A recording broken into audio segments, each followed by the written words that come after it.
To create a new package, we need to perform the following steps. Go to your project. Select SRC folder and right-click on it. Select New and select Package. Give a package name, for example, mainframe.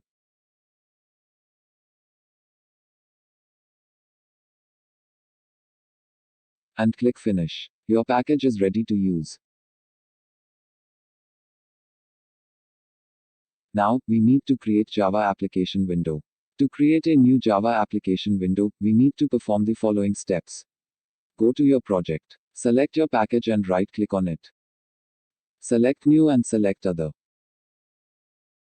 Select Window Builder and select Swing Designer. After that, select Application Window.